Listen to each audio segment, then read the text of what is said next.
Oke, terima kasih Pak Ketua. Assalamualaikum warahmatullahi wabarakatuh. Bisa dengar suara saya ya?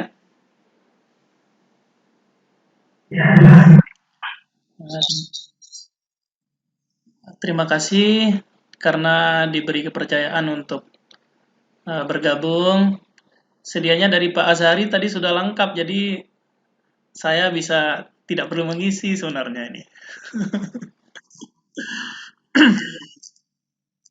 Eh, yang terhormat Pak Rektor, dalam hal ini diwakili Pak Wakil Rektor, Pak Ketua LPPM, dan teman-teman peserta, salam kenal semuanya.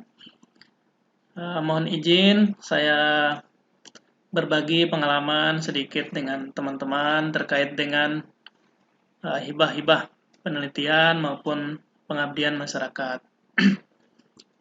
Mohon izin kita share screen ini. Kelihatan ya? Sudah kelihatan screen-nya, Pak Ketua? Halo? Kelihatan lah ya? Saya tulis judulnya Siap Menuju Hibah Litapmas, Kompetitif Nasional. Jadi karena ini kompetisi, tentu ada yang menang dan ada yang kalah. Jadi kalau misalnya kita rata-rata pernah ke bank, kita ke sana pergi ambil uang kita sendiri, itu tidak bisa langsung datang ke teller, minta uang gitu, tidak bisa. Jadi ada tahap yang harus diikuti, kita ambil nomor antrian dan seterusnya. Jadi hal-hal sederhana yang saya pikir perlu kita diskusikan bersama. Di monitor ada email, teman-teman mungkin ingin menyampaikan curhatan-curhatan, nanti boleh email ke situ. Di sini ada beberapa kata-kata penting, jadi saya ambil kita kalau misalnya tadi Pak Azhari sudah menyampaikan, kalau kita ingin menang ya kita harus ikut. Nah, nanti teknisnya kita akan bahas satu-satu. Saya memperkenalkan diri ke teman-teman, ini karena tahap juga sama, belajar. Nama saya Gunawan, saya lahir di Sumbawa tahun 81. Ya, mungkin banyak yang umurnya mirip-mirip dengan saya atau lebih kecil atau lebih senior lagi. Nah, tak masalah dengan itu. Sehari-hari saya dosen di pendidikan fisika di FKIP Universitas Mataram. Ada beberapa data karena namanya nama pasaran, banyak sekali yang namanya sama. Jadi identitas-identitasnya mungkin penting. Ada ID di Scopus, ada di Web of Science, ada di Orchid ID. Alhamdulillah kami pernah mengikuti banyak hibah dan menang ya. Ada beberapa juga yang mungkin tidak beruntung. Mungkin ada dari teman-teman peserta yang tidak pernah ditolak proposalnya karena tidak pernah diusul. Ya, masih lebih tinggi sedikit kelasnya kan. Kita kalau pernah ngusul ada peluang ditolak. Jadi supaya tidak ditolak ya jangan diusul proposalnya. Dulu ada hibah bersaing namanya saat studi S2 dan S3 saya dapat hibah pasca sarjana. Kemudian ada hibah strategis nasional, sempat ikut riset penelitian dasar. Ada juga riset penelitian terapan. Kami karena di klaster mandiri di Universitas Mataram, ada penelitian unggulan perguruan tinggi. Kami pernah dapat hibah penelitian strategis nasional institusi. Ada juga hibah yang tidak diadakan oleh Dikti, diadakan oleh Direktorat Belmawa, itu ada namanya hibah pembelajaran inovatif. Mulai 2 tahun terakhir ada juga hibah penelitian tesis magister, ada juga namanya hibah student center learning, ada hibah kerjasama juga kami pernah dapatkan, alhamdulillah 4 tahun yang cukup besar uangnya. Saya sehari-hari senang menulis dan juga mengurus jurnal, ini bagian dari dunia kita sebenarnya. Kalau kita-kita mungkin yang sedang diberi kepercayaan di jabatan tertentu itu ada masanya. masa berlakunya sampai tahun ini, sampai tahun ini. Tapi kalau kita dosen, kita tetap punya kewajiban tridharma, baik kita mengajar, ada penelitian kita, ada pengabdian masyarakat, dan lain-lain. Saya mengurus beberapa jurnal, itu ada 2, 4, 6, ada 8 jurnal yang saya editor in chief-nya. Jadi, jurnal pendidikan fisika, ada jurnal pengabdian masyarakat, Indonesian Journal of STEM Education, Indonesian Journal Social Science and Humanities, Indonesian Journal Teacher Education, Indonesian Journal Applied Science and Technology, dan lain-lain lah. Jadi nanti teman-teman yang punya naskah bisa bertukar tulisan atau menulis bersama-sama kami. Sejak 2012 sudah diajak ikut serta mereview beberapa penelitian, kemudian bersama beberapa teman-teman yang lain. Beberapa tahun terakhir ini juga diajak-ajak Pak Azhari ikut menilai proposal di LL Dikti. Mungkin teman-teman berpikir enak sekali kita kalau penelitian mengusulkan, kemudian kita reviewer, terus enak meluluskan gitu ya. Jadi tidak seperti itu, karena kita tidak boleh mereview skim yang diikuti. Jadi kalau misalnya kami mereview penelitian pemula, karena saya tidak ikut penelitian pemula. Jadi kalau misalnya kita ikut penelitian terapan, maka kita tidak boleh mereview skim terapan, ya seperti itu. Sehingga tidak ada, kita akan menilai proposal kita sendiri. Kemudian, teman-teman mungkin juga yang sedang butuh-butuh jurnal internasional, kita semua sedang butuh untuk syarat naik pangkat, syarat kita mungkin ngusul ke lektor kepala atau ke guru besar, bisa nanti berkolaborasi pada beberapa tulisan, karena kami cukup banyak juga menulis. Saya ingat jurnal internasional kami di 2019 itu ada yang Scopus ada 19. Jadi yang tahun 2020 ini sudah ada 15 apa 16 sampai bulan ini. Jadi artinya nanti ke depan mungkin bisa lebih banyak bersama teman-teman yang lain. Karena saya orang fisika, saya juga ngajar Olimpiade Fisika. Jadi fisikanya tidak boleh dipisah ya. Jadi saat ini oleh Pak Dekan dan Pak Rektor Universitas Mataram sedang diberi kepercayaan menjadi wakil dekan di bidang akademik di FKIP Universitas Mataram. Nah, ini tadi saya ambil screenshot tampilan Google Scholar saya. Ada 177 dokumen yang ada di Google Scholar itu, yang sempat saya tulis bersama semua mahasiswa saya, bersama teman-teman saya, kolega-kolega saya di kampus-kampus yang berbeda-beda. Nah, bisa jadi dalam 1-2 bulan ke depan ada tulisan kita dengan teman-teman di UGR. Di citasinya juga lumayan banyak. Ini yang ada di Sinta tadi saya ambil. Ini karena ada H-index di Scopusnya sudah 8, saya boleh ikut cukup banyak hibah. Di tahun lalu, alhamdulillah saya dapat 7 hibah dikti itu tahun lalu, tahun 2019. Jadi tahun ini ada 3 saja, ada 3 karena sudah cukup sibuk juga secara administratif. Cuma jangan sampai kita tidak ikut sama sekali, karena tidak boleh seperti itu. Nah, ini ilustrasi saja ya, supaya teman-teman pahami. Ini sekedar analogi, kita kalau di kampus biasa-biasa kelihatan sibuk ya. Jadi sibuk sekali kita bawa buku tebal ke sana kemari, setelah ditanya penelitiannya apa tahun ini, tidak ada. Bukunya apa tahun ini, juga tidak ada. Ada berapa jurnal sudah ditulis, juga tidak ada. Kemudian kalau kita pikir-pikir, terus apa luaran kita sibuk selama berhari-hari, berbulan-bulan itu. Jadi analog dengan gambar itu teman-teman. Jadi kalau indikator kinerjanya tidak ada, ya persis semacam itu gambar itu. Jadi kalau dilihat sepintas kelihatannya kayak naik motor balap dia kan, motor sport. Setelah diperhatikan lebih teliti, oh ternyata tidak kemana-mana dia. Nah, seperti itulah kita kalau tidak punya karya sama sekali. Jadi yang jabat mungkin alasan dengan jabatannya sehingga tidak ada karyanya. Padahal banyak juga yang jabat tapi karyanya juga banyak gitu.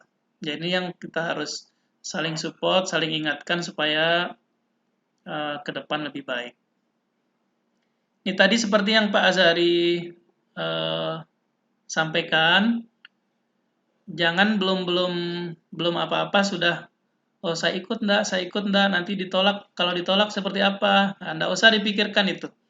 Jadi kita buat proposal, tapi tidak boleh asal-asal juga, tidak boleh asal kirim, nanti dengan senang hati kita tolak itu, karena yang ditolak juga cukup banyak.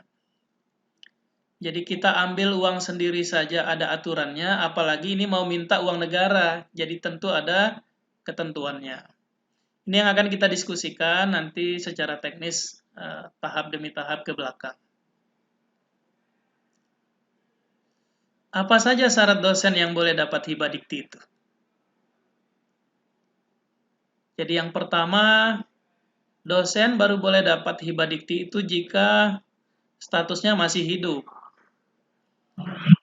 Jadi karena begini teman-teman, ada mungkin teman-teman kita yang terlalu kreatif yang menggunakan NIDN teman-teman lain yang mungkin sudah tiada. Itu pernah terjadi itu. Ini kenapa diposting, dipasang karena pernah ada kejadian serupa itu. Jadi orangnya sudah almarhum, proposalnya ternyata ada, tetap ada yang upload laporan. Ini kan aneh ini. Jadi meninggalnya kapan tapi laporannya tetap ada. Ini sempat saya ketemu langsung nih kasus ini sehingga diposting ini, dipasang di materi. Kemudian yang kedua, tadi Pak Azhari sampaikan sebaiknya yang belum punya NIDN itu supaya diurus karena NIDN itu pintu masuk untuk menjadi ketua pengusul. Jadi kalaupun sebagai anggota mungkin ada skim-skim tertentu yang boleh dosen yang NIDN-nya belum keluar itu boleh jadi anggota sebagai mitra-mitra kita penelitian. Cuma ketuanya harus ber-NIDN di sistem itu. Kemudian statusnya aktif. Jadi kemarin ada beberapa teman-teman yang dirotasi susunan keanggotaannya karena sedang tugas belajar harus diganti dengan yang lain. Karena tidak boleh teman-teman yang tugas belajar itu menerima hibah. Kecuali nanti hibah disertasi misalnya dia boleh pada skim itu.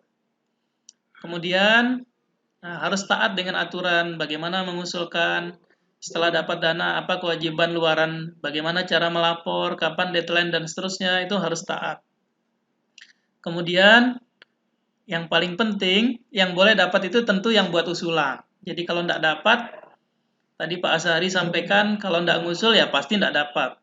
Kalau ngusul minimal ada yang ditunggu sehingga bisa dapat.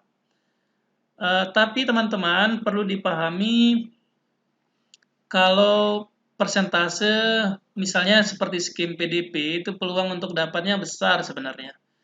Jadi tadi ada angka hampir 600 judul di LL Dikti 8 dan angka itu tersebar dari seluruh kampus baik di Bali maupun di pulau-pulau yang lain. Saya lihat di UGR ada 4 atau 5 judul yang tahun ini. Ada 4 atau 5 judul. Ada berapa Pak Ketua? Ada 4 judul. Nah, itu kan dananya mungkin kelihatan kecil, tapi untuk dipahami oleh kita semua bahwa kalau tidak dikerjakan serius, itu sanksinya sama dengan yang dana besar itu. Jadi 2 tahun kita tidak boleh ikut, nanti track record kita jadi tidak bagus kalau tidak dikerjakan serius. Jadi kita mulai dari yang kecil-kecil, hanya saja memang dengan total dosen kita sekitar hampir 60-an lebih dosen di UGR khususnya, dengan hanya 4 yang dapat itu sangat kecil, tidak seharusnya begitu. Jadi karena dosen itu boleh ikut 2 penelitian, termasuk semua dosen baru, dia boleh ikut 2 penelitian, minimal kalau ikut satu-satu saja ada 70 judul kita dapat di UGR itu. Hitung-hitungan sederhananya ya. Jadi kalau hanya ada 4 berarti masih banyak teman-teman kita yang perlu dibangunkan dari tidurnya itu.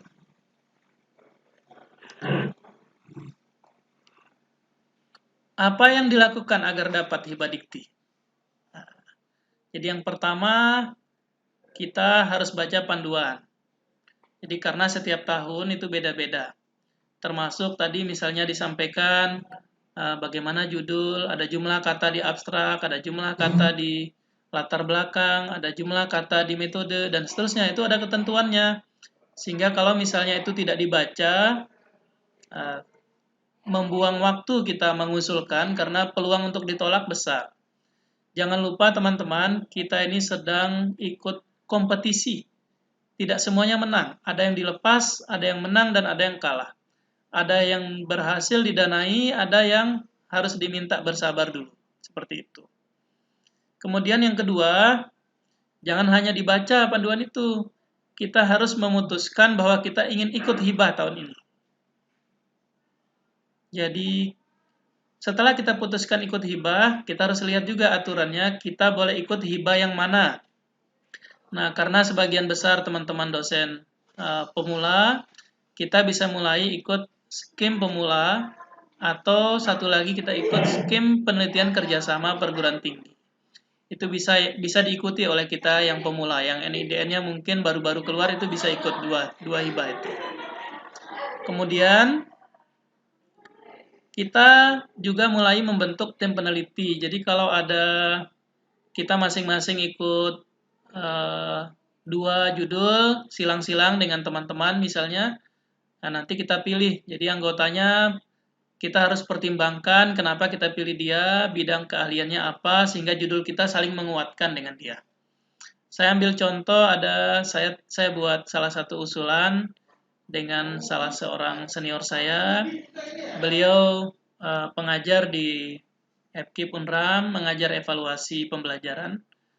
Riset-riset saya di bidang komputer, sehingga kami mengusulkan riset e-assessment. Jadi komputernya masuk, evaluasinya masuk, sehingga digabung jadi satu paket untuk saling menguatkan. Jadi jangan asal pasang gitu anggotanya. Jadi jangan asal pasang, asal hidup, asal ada NIDN-nya. Jadi tolong dipertimbangkan tim yang akan memperkuat usulan masing-masing teman-teman. Yang tidak kalah pentingnya, proposalnya ditulis, karena tidak bisa kita upload kepala kita. Jadi setelah kita putuskan ikut hibah tertentu, kita sudah punya tim, ya proposalnya ditulis. Ditulisnya sampai selesai. Jangan hanya ditulis judulnya saja, ini karena ada banyak yang konsultasi ke kami setelah di tahap akan dinilai malah tidak ada proposalnya, berarti kan tidak ikut dia. Kemudian ini tahap penting.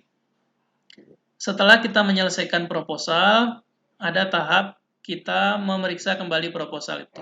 Bisa kita koreksi sendiri, bisa mahasiswa yang datang konsul itu kita minta aja dia baca. Minta dia baca, kita mengoreksi skripsi dia mungkin, dia membaca tulisan kita, atau minta tolong teman-teman dosen yang ada di ruangan bersama kita untuk ikut memberi saran. Jadi karena ada teman-teman yang kita biasanya anggap sudah bagus, ternyata masih banyak kelirunya. Kalau kita ngecek sendiri, tidak dapat.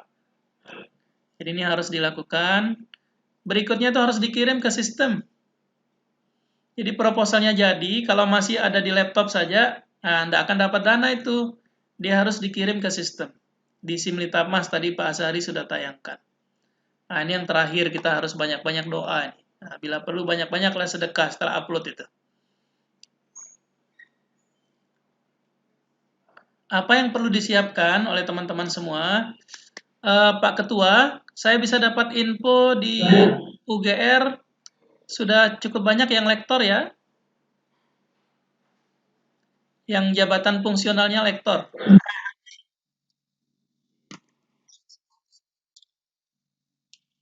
Karena sekarang di beberapa skim yang dulu syaratnya harus doktor, harus S3 itu sudah diturunkan, syaratnya hanya lektor saja. Jadi S2 lektor pun boleh ikut penelitian dasar, boleh ikut penelitian terapan yang dananya setiap 1 tahun itu 300 juta. Banyak itu. Jadi kalaupun kita S2 masih lektor, 300 juta setahun itu angka yang sangat menggiurkan untuk kita persiapkan sebaik-baiknya. Teman-teman yang perlu disiapkan, khususnya yang ingin ikut ke skim yang di atasnya pemula, itu mulai menulis artikel untuk publikasi. Dari penelitian-penelitian yang sudah, baik dari tugas akhirnya mungkin, atau ada tulisan bersama mahasiswa, atau bersama tim lain yang penelitiannya didanai oleh pihak lain. Itu tidak masalah, bisa mulai ditulis. Yang kedua, kita bisa mulai membuat HKI pada beberapa karya. Kenapa ini dipesan? Karena nanti ada rubrik penilaiannya. Saya ingin buka sedikit apa saja yang kami nilai ketika proposal teman-teman itu dibaca. Kemudian kita memperbaiki dan update data masing-masing di Sinta dan Simlitapmas. Tadi malam saya sempat kunjungi tulisan di UGR ada sekian yang Scopus misalnya ada 4 kalau tidak salah. Itu tulisannya Pak Ketua semua rasanya ya. Saya masih temukan ada banyak tulisan orang lain masuk di data kampus di UGR. Ada teman-teman tulisan dari Pakistan, ada tulisan dari Bangladesh, saya lihat. Mungkin karena namanya mirip, jadi terbaca ke nama yang bersangkutan. Jadi kita akan mempersiapkan proposal sesuai skim yang diikuti. Nah, ini ada pilihan-pilihan. Kita karena masih di klaster binaan, kita bisa ikut yang skim dasar. Kalau yang lektor-lektor bisa ikut yang ini. Yang terapan kita juga masih bisa ikut. Kemudian penelitian pengembangan jangan dulu, pemula kita bisa ikut, penelitian kerjasama perguruan tinggi ini kita bisa ikut. Kita bisa fokuskan membagi nanti dengan dapat profil teman-teman dosen, siapa yang bisa ikut dasar, siapa yang bisa ikut terapan, siapa yang akan ikut pemula, siapa yang akan ikut PKPT. Jadi, dua hak kita itu tidak boleh pada skim yang sama. Jadi kalau misalnya satu di PDP ya sebaiknya satu di terapan atau satu di dasar. Kecuali mungkin kalau PDP dua-dua ya masih dimaafkan karena dianggap masih belajar penelitian. Jadi tidak boleh misalnya di dasar dua-duanya, tidak boleh. Di terapan dua-duanya tidak boleh. Jadi satu di dasar, satu di terapan, satu di dasar, satu di PDP. Satu di terapan, satu di PDP, itu masih diizinkan. Kemudian skim-skim yang lain, saya pikir karena masih kita di klaster binaan, beberapa yang kategori lainnya bisa sementara dilewati saja karena kalaupun kita ikut, peluang tidak didanainya besar. Ini ada durasi tahunnya, teman-teman. Kalau misalnya kami pernah buat penelitian terapan, itu dibuat satu judul untuk 3 tahun, itu boleh. Satu judul untuk 3 tahun. Jadi kalau dia setahunnya 300 juta, 3 tahun berarti 900 juta kita usul uang itu. Jadi 300 juta setahun, kalau 2 tahun berarti 600 juta, kalau 3 tahun berarti 900 juta. Ini sesuai dengan SBK riset masing-masing. Ini nanti teknisnya seperti apa, kita bisa ikuti satu-satu. Ini tadi Pak Azhari sudah sampaikan, ini juga saya tidak perlu sampaikan. Begini, terkait dengan TKT, ini ada hubungannya nanti dengan kategorisasi riset. Kalau kita ingin ikutnya penelitian dasar, maka TKT-nya 1-3. Jadi jangan sampai ikut skim dasar menyebut TKT-nya lewat dari 3, maka itu salah. Kalau kita ingin ikut penelitian terapan, ya 4-6. Ya kita, dugaan saya akan main di 1-6 saja. Karena ke penelitian pengembangan bukan tidak boleh, proposalnya mungkin bisa kita buat, tapi syarat untuk dapatnya tipis peluangnya. Saya lihat profil teman-teman belum ada yang bisa dapat ke skim itu. Ini tadi sudah. Nah, tidak boleh kita begini ya. Tidak boleh kita yakin dapat padahal tidak ngusul. Ini yakinnya mirip seperti yang mancing di situ. Ini bagian pentingnya, teman-teman. Ketika nanti kita mengusul proposal, itu ada 2 tahap. Ada administrasi des evaluasi pada administrasinya sebelum penilaian usulan. Banyak proposal kita yang nilai uangnya cukup besar, selain PDP itu gugurnya di administrasi nih. Jadi di kualifikasi, track record kita, dokumen pendukung, dan ketaatan kita pada panduan itu, kalau itu tidak terpenuhi maka dia gugur. Kalaupun proposalnya bagus, hendak kita baca. Selesai dia sudah di situ. Jadi banyak usulan yang gugur di ronde pertama. Nah, proposalnya nggak sampai dibaca, isinya apa itu kita nggak tahu. Kalau ini tidak sesuai, maka gugur dia. Itu tadi kenapa saya pesan, yang pertama harus dipersiapkan itu adalah mulai menulis bagi teman-teman yang tidak punya tulisan. Karena begini teman-teman, kalau kita ingin ikut penelitian dasar, maka ada 3 pertanyaan yang harus jawabannya ya semua. Kalau salah satu tidak, maka gugur sudah, tidak usah ikut, sudah itu. Kalau tidak memenuhi, tidak usah ikut. Yang pertama, apakah ketuanya punya rekam jejak publikasi minimal 2 artikel di database internasional, itu Scopus dan Web of Science. Kalau belum punya, tidak usah sudah ikut. Itu tadi kenapa saya pesan, yang pertama dilakukan itu nulis dari sekarang ini. Jadi kalau belum punya, nah, tulislah. Supaya nanti mudah-mudahan saat ngusul, kalau tidak tahun ini ya tahun depan. Tapi jangan sedih dulu, ada atonya itu.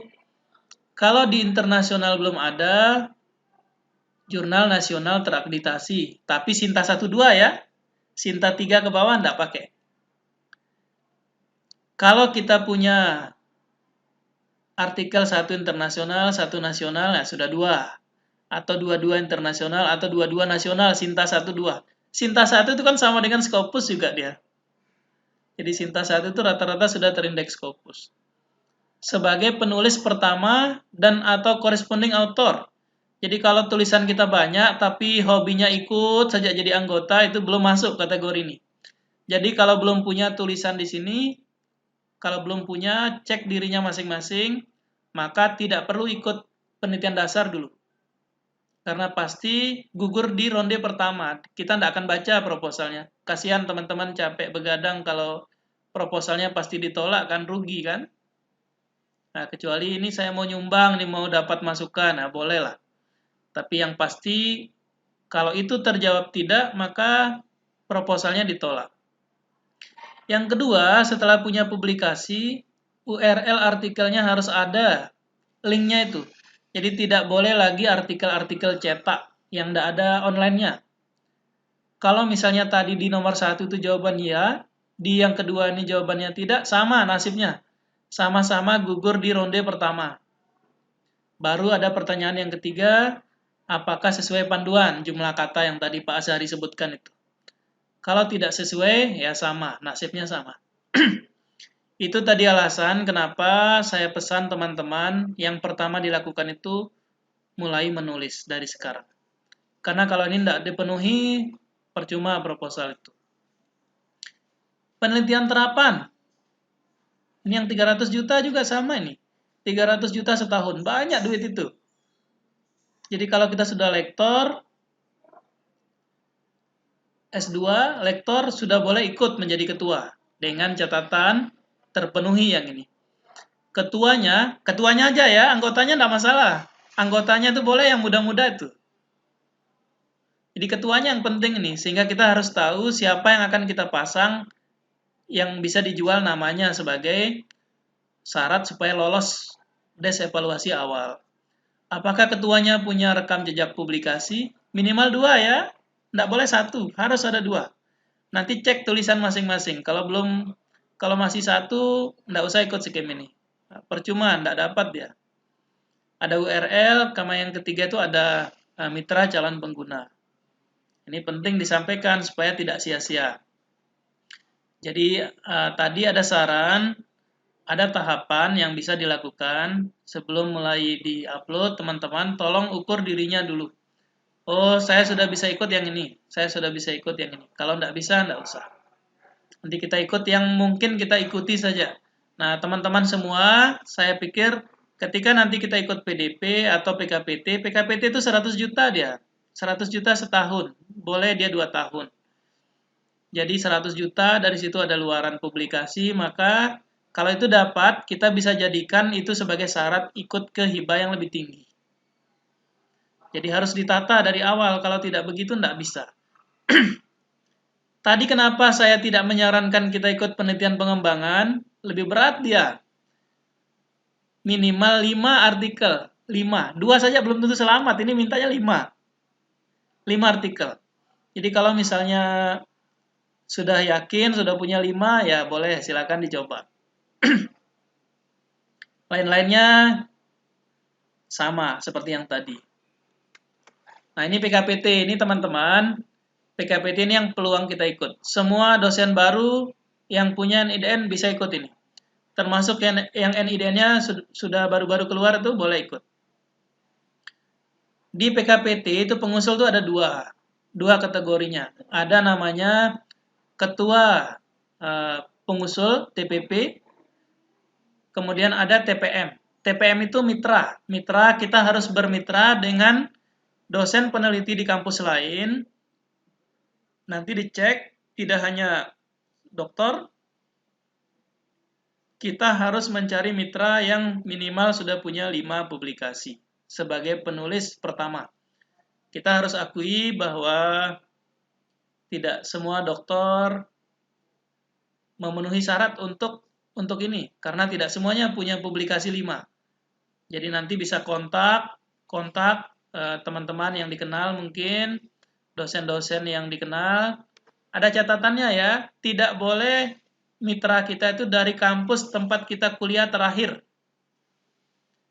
Jadi kalau misalnya ada yang S2-nya di Unram, maka mitranya tidak boleh orang Unram. Harus cari dari kampus yang lain. S2-nya. Kalaupun S1-nya dulu di Unram, tidak apa-apa.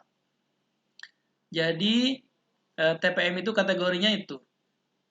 Ada 5 publikasi sebagai penulis pertama atau corresponding author pada jurnal bereputasi internasional.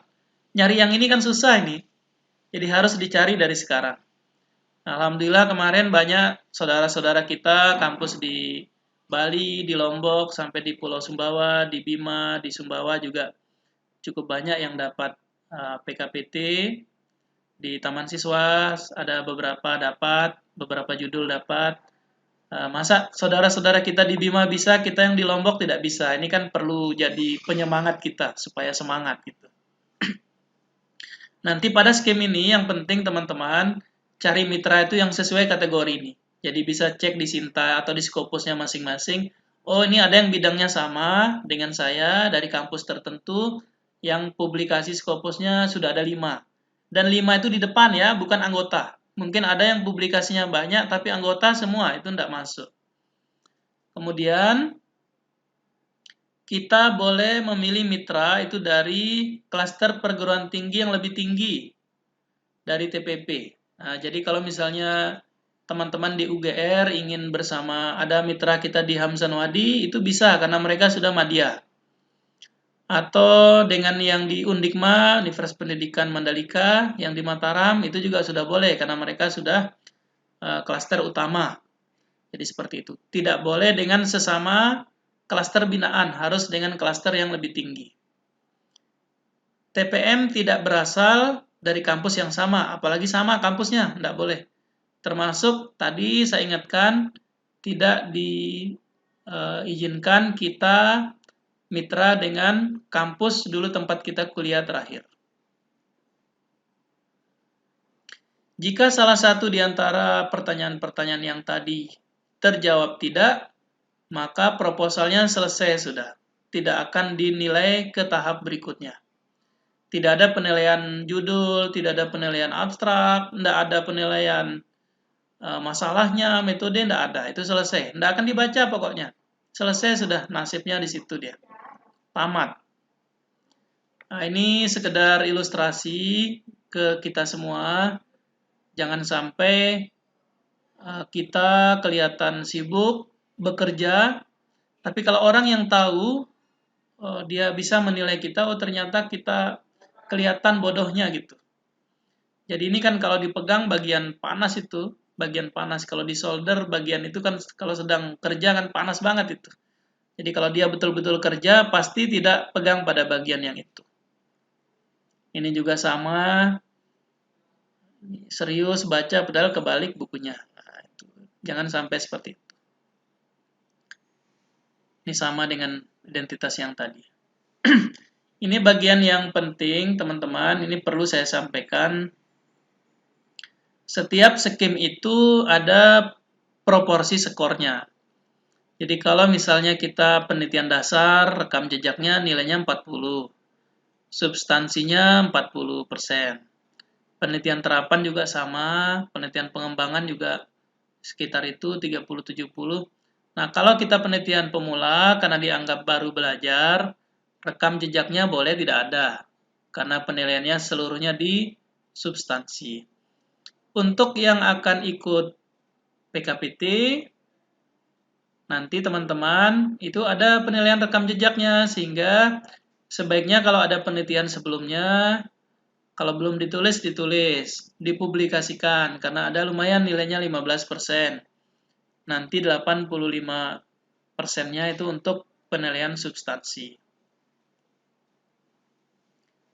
Ini ada komposisi-komposisi. Karena ada penilaian kuantitatif yang oleh sistem itu sudah dikunci, kalau kita punya 0 artikel, ini kalau lolos ke tahap 2 ya, kalau lolos ke tahap 2. Jadi setelah itu tadi lolos, misalnya orang yang punya 2 artikel dengan orang yang punya 3-5 artikel dengan orang yang punya 6-10 artikel, itu nilainya berbeda-beda. Jadi ada yang ya seperti yang bisa teman-teman lihat lah. Sehingga yang penting disampaikan dari bagian ini adalah nanti mulai sekarang kalau mulai menulis, jangan lagi biasakan menulis sendiri. Ajak teman-temannya yang punya kontribusi terkait penelitian itu, yang sudah membantu proses penelitian itu, yang membantu proses penyempurnaan naskahnya. Jadi kalau misalnya di bagian ini dia tidak lihat lagi kita sebagai ketua, anggota, kalaupun misalnya kita punya 10 artikel, ada 2 kita ketua, 8-nya kita anggota, maka dihitung kita punya 10 artikel, sehingga kita bisa dapat nilai bagus. Ini pesan untuk kita semua, jangan lagi ada yang levelnya tinggi sendiri sampai dia lupa teman-teman yang lain itu perlu diajak serta, diajak belajar bersama-sama supaya juga punya karya tulisan bersama kita atau bersama teman-teman yang lain. Buku juga sama, ada kalau 0 buku nilainya begini, 1 buku, 2 buku, 3 buku. Kalau lebih dari 3 buku, mau 4-10 itu nilainya sama. Begitu juga dengan haki, tadi kenapa saya pesan, kalau ada yang bisa dihakikan, tulis hakinya. Nanti yang lain-lain teman-teman bisa lihat di slide, materinya nanti kami bagi. Ini tadi Pak Asari sempat sampaikan. Sekarang kita masuk ke bagian yang cukup teknis. Bagaimana judulnya, bagaimana abstrak penelitiannya. Kami di reviewer itu diberi akses untuk melihat judul usulan teman-teman. Kami boleh download proposal usulan teman-teman, karena kan kami harus menilai, jadi harus membaca. Dari situ kami membuat beberapa kesimpulan kenapa proposal tertentu diterima atau ditolak. Ini ada beberapa catatan pentingnya. Jadi yang pertama, judul penelitian itu sebaiknya dibuat singkat, padat, umumnya terdiri dari 15-18 kata, harus menunjukkan adanya kegiatan yang akan dilakukan, jadi harus dibedakan nanti dengan judul-judul artikel yang di surat kabar. Judul-judul di koran itu tidak sama dengan judul penelitian. Mungkin ada yang mirip, tapi tidak persis sama seperti itu. Tadi terkait dengan abstrak, nanti ada contohnya setelah ini. Abstrak itu terdiri dari maksimal 500 kata. Tidak usah dipaksa-paksa 500 kalau memang tidak perlu. 300, 250 pun cukup. 250 atau 300 sampai 500 kata disesuaikan dengan tahun. Kenapa begitu? Karena nanti kalau tahunnya satu judul untuk 2 tahun atau 3 tahun penelitian, itu abstraknya kan berbeda dengan yang hanya setahun saja. Ada latar belakangnya, ada tujuannya, ada metode, ada luaran, tidak boleh ada rujukan di situ, tidak boleh ada referensi yang menyebut nama atau tahun tertentu, dan ada TKT-nya tersebut di sana. Ini ada contohnya. Kemudian ada kata-kata kunci. Nah, ini penting teman-teman ketahui supaya jadi acuannya nanti. Ini ada contoh ya. Ini kami ambil dari salah satu proposal penelitian kami. Ini ada latar belakangnya, yang saya beri warna kuning ini bagian-bagian pentingnya. Jadi ada latar belakang singkatnya, ada tujuannya, kita sebut metode apa. Kalau dia 3 tahun, kita akan sebut penelitiannya 3 tahun. Tahun pertamanya kita akan ngapain, tahun kedua kita akan kegiatannya apa, tahun ketiganya kegiatannya apa. Nah, dan ini tidak ada kalau penelitiannya hanya setahun seperti PDP itu. Jadi kita akan sebut penelitian tahun ini akan begini saja. Nah, itu yang menyebabkan jumlah kata-kata antara yang penelitiannya setahun, 2 tahun, 3 tahun, itu bisa beda-beda karena ada penjelasan itu. Kemudian ada paten, sudah mulai jadi luaran, ada model jadi luaran, ada publikasi pada jurnal nasional maupun internasional. Di pola yang baru, teman-teman, nama jurnalnya malah harus disebutkan. Ini yang tahun lalu ini.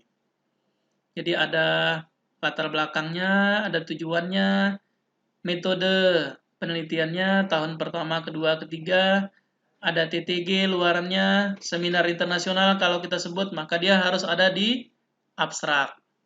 TKT-nya, TKT berapa juga harus disebut ada di abstrak.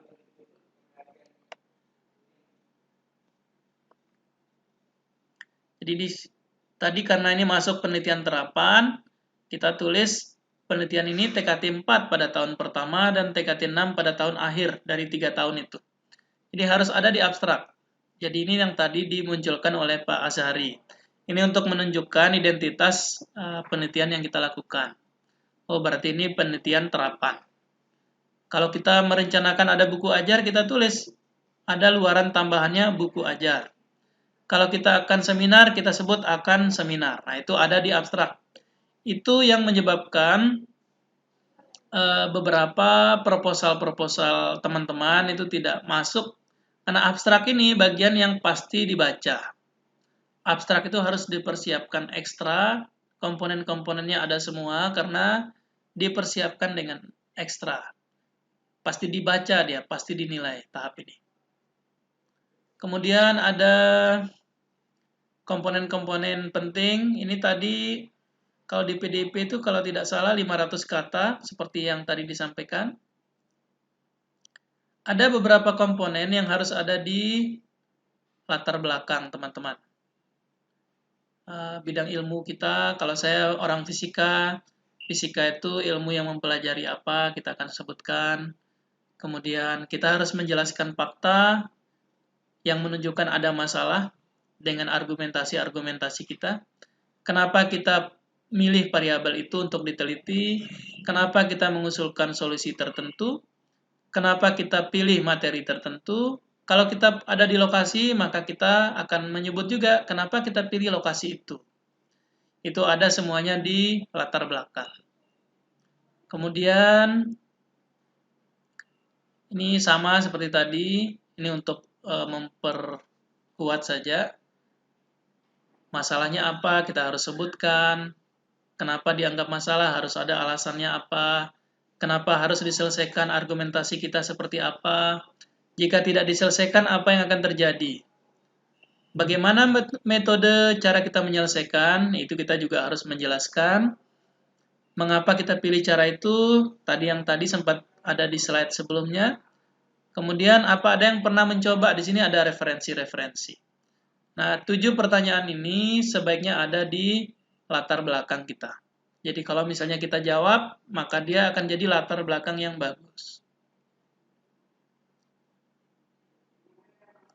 Ini rumusan-rumusan masalah, karena teman-teman rata-rata sudah S2, saya pikir sudah paham pada bagian-bagian ini, sehingga saya tidak perlu memberi penjelasan yang terlalu detail. Nanti teman-teman bisa tanyakan jika ada masalah. Kemudian, di bagian pendahuluan itu juga harus ada tujuan. Yang penting dari tujuan ini adalah kita menghindari kata-kata yang tidak operasional. Jadi banyak proposal misalnya kita temukan disebut tujuan penelitian ini adalah untuk mengetahui sesuatu. Jadi mengetahui itu tidak harus kita penelitian, bisa ketik di Google, search, ketemu jawabannya. Sehingga kalau misalnya nanti teman-teman ingin buat sesuatu, ya tujuan penelitiannya buat sesuatu itu. Kalau ingin mengukur, mengukur apa? Kalau ingin meningkatkan apa? Kalau ingin membandingkan apa dengan apa. Jadi harus dibuat operasional. Memang ada bagian yang tidak maksimal ketika kita interaksi seperti ini. Baiknya memang ketika kita punya sesi berjumpa, teman-teman, Pak, saya ada masalah ini, bisa langsung kita tanggapi dan seterusnya. Oke. Kemudian ini ada pustaka, teman-teman. Pustaka itu bisa dibuat, umumnya ada di bab 2 itu ada 1000 kata dia.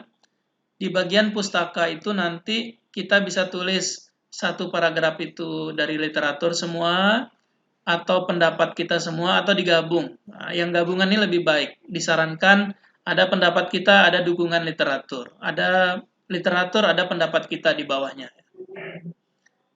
Kita bisa buat berurutan sesuai dengan judul variabel penelitian kita. Ini kita ngecek seperti kita ngecek skripsi lah. Hubungan antar kata, kalimat, paragraf, dan seterusnya. Yang paling penting di bagian ini ada jurnal terbaru tentang itu. Ini untuk menunjukkan bahwa kita juga membaca dan mengikuti tren risetnya.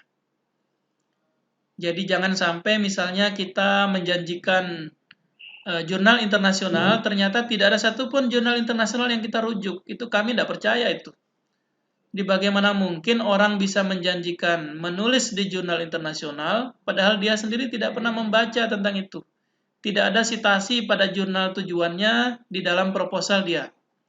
Itu meragukan. Sehingga ini dipastikan tolong dijadikan catatan penting bagi kita semua. Terkait dengan metode, ada alurnya teman-teman. Nanti ada 2 gambar yang wajib ada di dalam usulan proposal itu. Satu, roadmap penelitian kita. Kemudian alur. Tahap ini kita ngapain. Kalau tahun pertama kita kegiatannya apa, kedua, ketiga, dan seterusnya. Nanti ada contohnya. Alurnya itu harus dalam bentuk gambar dan harus di-insert di proposal. Jadi ada beberapa variabel lain. Ini saya pikir metode secara umum saja. Hindari terlalu banyak rumus atau persamaan matematis. Jadi kalau misalnya yang ke pendidikan, kami sering temukan ada rumus uji daya beda, kesukaran, validitas, reliabilitas, itu tidak perlu. Jadi kalau yang akan mengolah datanya dengan SPSS, cukup aja sebut. Kita akan mengolah data dengan SPSS versi 20 misalnya. Sudah begitu aja, cukup, tidak apa-apa. Ini sekedar ilustrasi saja. Nanti teman-teman bisa baca lebih detail supaya sesi diskusinya cukup panjang. Referensi dibuat dengan pola penomoran. Jadi kemarin kami temukan ada yang buat berurutan sesuai abjad, itu tidak boleh karena panduannya tidak begitu. Jadi yang pertama muncul nomor 1, yang kedua di daftar ya. Kalau misalnya ada nomor 1 di latar belakang itu dia pertama dikutip, maka dia nomor 1 di daftar pustaka. Nanti yang kita kutip muncul yang kedua di dalam naskah proposal, maka dia yang kedua, ketiga, keempat, dan seterusnya. Diurutkan begitu. Ini sebaiknya tahun-tahun terakhir, 5 tahun terakhir kalau bisa, kecuali buku-buku tertentu yang mungkin buku-buku utama tentang tema tertentu itu masih boleh dipakai. Jurnal sebaiknya 5 tahun terakhir. Nah, kalau bisa teman-teman, referensinya itu 80% dari jurnal. Jadi kalau ada 10 berarti hanya boleh 2 buku, 8 jurnal. Kalau 10 referensinya. Nah, kalau di PDP mungkin masih tidak terlalu masalah ya, masih dimaafkan karena dianggap pemula. Jadi untuk yang skim dana-dana cukup besar itu sebaiknya rujukan-rujukan dari jurnal terbaru itu diutamakan di 80% kalau bisa. Kemudian kalau misalnya sebaiknya ada rujukan dari riset peneliti sebelumnya. Jadi kalau misalnya begini, kita ingin riset A, kalau ada studi literatur kita tentang itu, tulis saja dulu jurnal tentang itu. Sehingga nanti ketika kita menulis proposal, kita bisa mengutip atau sitasi dari artikel kita yang sudah terbit tentang usulan itu. Nah, yang penting jumlahnya proporsional ya, tidak boleh terlalu banyak. Jadi saya biasanya mengambil 1-3 biasanya. Ada 3 artikel yang saya kutip yang relevan dengan usulan tersebut. Jadi, jangan dipaksa-paksakan dan tidak boleh juga terlalu banyak. Kelihatan kita tidak membaca karya orang lain, hanya ilmu kita saja yang kita tahu, itu juga tidak baik. Kemudian RAB, kalau PDP itu kan jumlahnya 15 juta sampai 25 juta. Kita analog begini, tadi sempat disinggung, kenapa banyak proposal teman-teman itu tidak bagus ya, tidak didanai, karena persiapannya mendadak. Anggap begini, kita mengajar satu SKS, anggaplah 100.000 ya honornya. Jadi kalau saya ngajar 10 SKS, dalam sebulan honor saya berapa Pak Ketua?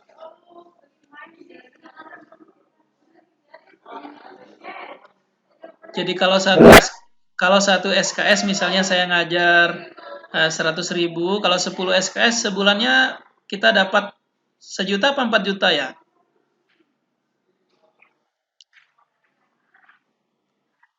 Nah, 1 juta, anggaplah ya 1 juta.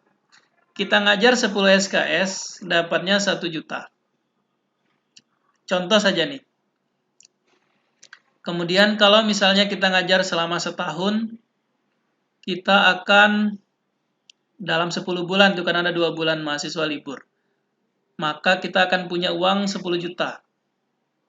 Dengan sekian waktu ada 500 menit per minggu, berapa menit per bulan, dan seterusnya. Itu waktu kita yang habis untuk dapat 10 juta dalam 1 tahun. Ini kita ingin dapat dana 15-25 juta dalam 1 tahun, apalagi yang 300 juta setahun itu, kemudian bekerjanya dalam 1-2 hari itu tidak masuk akal ya. Jadi persiapan kita harus ekstra. Jadi kami membuat proposal itu beberapa bulan sebelumnya. Jadi begitu masa akan kita mengusulkan itu sudah jadi, rupa proposalnya sudah jadi. Jadi tinggal kita baca panduan yang terbaru, siapa tahu ada format yang berbeda, itu saja tahapnya sehingga kita usulkan. Tahap mempersiapkannya itu harus benar-benar dipersiapkan dengan baik. Jadi ini baru diumumkan 2-3 hari kita upload, tidak sempat dikoreksi, nanti setelah ditolak kita baru ternyata seperti itu. Itu pola perhitungan, kita ingin dapat hasil yang besar tapi usaha kita tidak sebesar rencana itu. Ini yang mungkin perlu dikoreksi bagi kita semua. Kami ucapkan selamat teman-teman, ada sekitar 5 judul kurang lebih PDP dari UGR tahun ini, begitu juga dari kampus-kampus yang lain. Ini jadi awal kita mengusulkan ke skim yang lebih besar. Yang tahun lalu pernah dapat PDP, ya sudah kita persiapkan untuk skim yang lebih besar. Dengan catatan yang tadi kita mempersiapkan pintu masuknya, syarat-syarat masuknya. Proposal akan dinilai jika syarat yang tadi dipenuhi dulu. Sehingga saya minta yang pertama saya tulis tadi, menulis publikasinya. Tidak perlu diusulkan angka maksimal, jadi misalnya penelitian terapan 300 juta, kemarin kami mengusulkan penelitian terapan Yang 300 juta setahun itu hanya 209 juta kami buat di proposal itu. Dan diterima semuanya, 209 juta per tahun di ACC. Jadi karena kita mengusulkan sesuai kebutuhan. Kita pergi seminar berapa orang yang pergi, tiket berapa, akomodasi berapa, kemudian kita bayar jurnal internasional harganya berapa, kita tulis di situ detail. Kemudian tidak mengusulkan dana lebih kecil atau lebih besar. Jadi misalkan PDP ya, 15 sampai 25 juta. Tidak boleh kita ngusul 14 juta. Tidak boleh ngusul 26 juta. Jadi dia harus minimal, maksimal, atau di antara itu. Jadwal penelitian, sudah ada template-nya, nanti teman-teman tinggal ikuti saja. Nah, karena di dalam penelitian itu ada luaran, tolong di dalam jadwal itu juga dibuat tahapan menuju luaran. Misalnya kita kapan mulai menulis buku, kapan kita mulai menulis laporan, kapan kita mulai submit jurnal, dan seterusnya itu harus ada. Kegiatan multi tahun juga dibuat secara teratur. Nah, itu saja Pak Ketua, Pak Azrani dan teman-teman. Nah, berikutnya mungkin kita diskusi jika ada pertanyaan. Terima kasih. Assalamualaikum warahmatullahi wabarakatuh.